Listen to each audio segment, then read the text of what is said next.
Hi, this is Kath Gavin.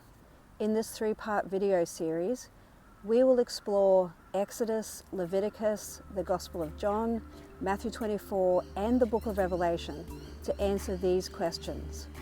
What is the Feast of Tabernacles? What is its meaning? Is it possible it's already been spiritually fulfilled? If so, how and when? Some of you may have never heard of the Feast of Tabernacles. Others may celebrate it every year. Most in Christendom believe in its future fulfilment.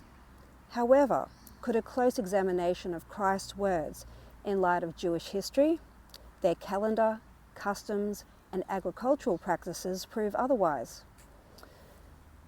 In Leviticus 23, God instituted 7 feasts.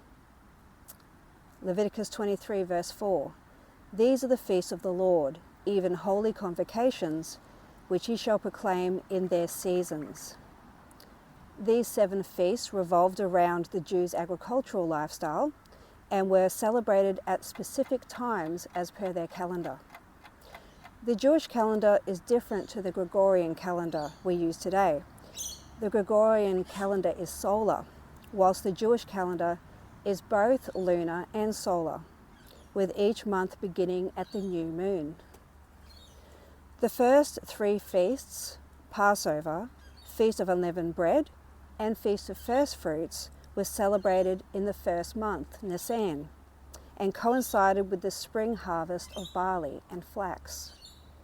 The 4th feast, called the Feast of Weeks, or Shavuot, happened in the 3rd month, Sivan, and coincided with the wheat harvest. The wheat harvest was right at the end of spring and marked the end of the grain season. Not until the 7th month, Tishri, did the final 3 feasts occur. The Feast of Trumpets, Yom Teruah, the Feast of Atonement, Yom Kippur, and the Feast of Tabernacles, Sukkot.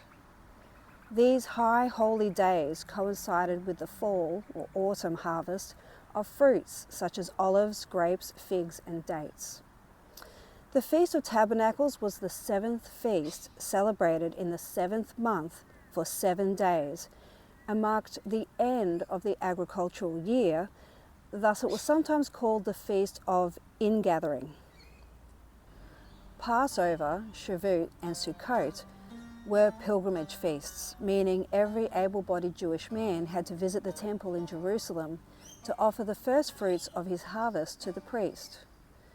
The purpose of Passover was to remember how God spared the firstborn of Israel when they applied the blood of a lamb to the doorposts and lintels of their houses. It was also to remember their deliverance from bondage in Egypt. In Nisan of around 33 AD, Jesus was crucified outside the city walls, just as the Passover lamb was being killed inside the temple. His crucifixion fulfilled the first pilgrimage feast. He was the Passover lamb. The purpose of Shavuot was to remember how 50 days after Israel's deliverance from Egypt, they arrived at Mount Sinai, where Moses presented them with the 10 Commandments. The 10 Commandments were like a ketubah, or Jewish marriage contract. Israel said, "We will do to the ketubah." In Sivan of around 33 AD, 50 days after Christ's crucifixion, as Jewish men gathered in Jerusalem to celebrate Shavuot, the Holy Spirit was poured out, and the law was written not on tablets of stone, but upon the hearts and minds of those waiting in the upper room. Thus the second pilgrimage feast was spiritually fulfilled. The Hebrew word Sukkot means booths or tents. According to Leviticus 23, the purpose of Sukkot was to remember how Israel dwelt in tents while wandering in the wilderness. I'll just read from Leviticus 23, verse 34. "Speak unto the children of Israel, saying, The 15th day of the 7th month shall be the Feast of Tabernacles for 7 days unto the Lord. Also in the 15th day of the 7th month, when ye have gathered in the fruit of the land, ye shall keep a feast unto the Lord 7 days. Ye shall dwell in booths 7 days.